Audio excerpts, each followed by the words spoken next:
अलंकाराची रास आपल्यासाठी खास चोख सोने व चांदीच्या आपल्या मनपसंत दागिने खरेदीसाठी गणरायाच्या तासगाव नगरीतील दत्त ज्वेलर्सला नक्की भेट द्या।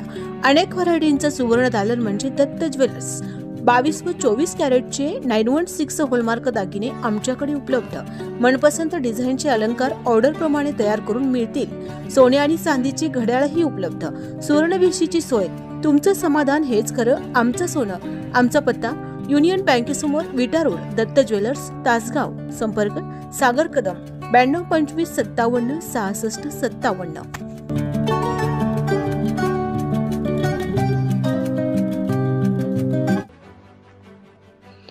सांगलीत कृषी मंत्री माणिकराव कोकाटे यांच्या पुतळ्याचे दहन।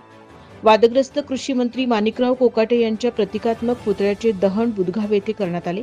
कृषी मंत्री माणिकराव कोकाटे यांनी राजीनामा द्यावा, अन्यथा आणखी तीव्र आंदोलन छेडू असा इशारा महेश खराडे व उमेश देशमुख यांनी दिला। माणिकराव कोकाटे हे नेहमी वादग्रस्त विधाने करण्यासाठी प्रसिद्ध आहेत।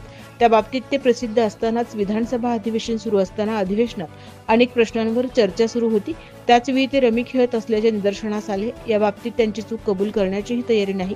त्यामुळेच त्यांच्या प्रतिकात्मक पुतळ्याचे दहन करून त्यांच्या राजीनाम्याची मागणी केली। यावेळी महेश खराडे म्हणाले, यापूर्वी त्यांची अनेक विधाने वादग्रस्त झाली आहेत। 1 रुपयात पीक विमा योजनेचा संदर्भ घेता आता भिकारीही 1 रुपया घेत नाही, आम्ही 1 रुपयात पीक विमा घेतो।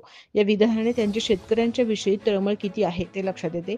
शेतकऱ्यांच्या जमिनीच्या पंचनाम्याविषयी बोलताना ढेकळाचा पंचनामा करायचा काय असे बोलत विधाने करणाऱ्या कोकाटे यांनी तत्काळ राजीनामा द्यावा, अन्यथा तीव्र आंदोलन छेडू असे ते म्हणाले। उमेश देशमुख म्हणाले, कोणत्याही परिस्थितीत कोकाटे यांनी राजीनामा दिला पाहिजे। तो न दिल्यास रस्त्यावर उतरून तीव्र लढा उभारू। त्यांचा राजीनामा तात्काळ अजितदादा व मुख्यमंत्र्यांनी घ्यावा।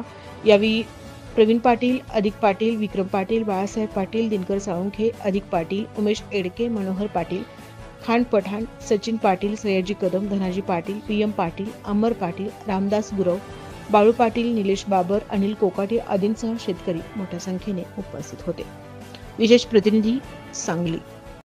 महाराष्ट्राचे कृषी मंत्री माणिकराव कोकाटे हे अनेक विधानानं वादग्रस्त झालेले आहेत। ते ज्या वेळेला शेतकऱ्यांच्या बाबतीमध्ये वेगवेगळी विधानं करत होते, त्याच वेळेला खरं तर महाराष्ट्रातल्या शेतकऱ्यांनी त्यांच्या राजीनाम्याची मागणी होती। काल अधिवेशन चालू असताना, पावसाळी अधिवेशन चालू असताना ते विधानमंडळामध्ये रमी खेळण्यामध्ये, मोबाईलवर रमी खेळण्यामध्ये गुंग होते।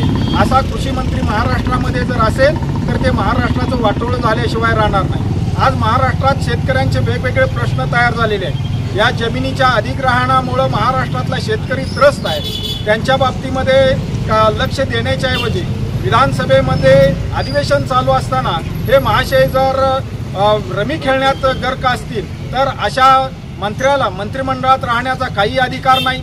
त्यांनी स्वतःहून राजीनामा जर दिला नाही तर आमची मागणी अशी आहे की या महाराष्ट्राच्या कृषी मंत्र्याला माणिकराव कोकाट्याला मुख्यमंत्र्यांनी बडतर्फ करावं आणि त्यांची हकलपट्टी मंत्रिमंडळातून करावी, अशा प्रकारची मागणी घेऊन आज बुधगावातल्या शेतकऱ्यांनी त्यांच्या पुतळ्याचं दहन केलेलं आहे। उद्याच्या काळामध्ये जर हाच कृषी मंत्री जर ठेवला तर महाराष्ट्रभर सर्व शेतकरी एकत्रित येऊन या महायुतीच्या सरकारच्या विरोधामध्ये तीव्र आंदोलन केल्याशिवाय राहणार नाही।